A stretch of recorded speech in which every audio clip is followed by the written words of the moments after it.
கடந்த நாட்களில் கண்மணி போ கருத்துடன் நம்மை காத்தாரே. கடந்த நாட்களில் கண்மணி போ கருத்துடன் நம்மை காத்தாரே.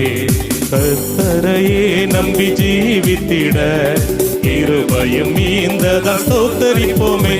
அற்புதமே அவர் நடத்துதலே, ஆனந்தமே பரமானந்தமே, நன்றியாளுள்ளமே மிக பொங்கிடுதே. நாம் அல்லேலூயா துதி சாற்றிடுவோம், நன்றியாளுள்ளமே மிக பொங்கிடுதே. நாம் அல்லேலூயா துதி சாற்றிடுவோம். அக்கினி ஊடாய் நடந்தாலும் ஆழியின் தண்ணீரை கடந்தாலும், அக்கினி ஊடாய் நடந்தாலும் ஆழியின் தண்ணீரை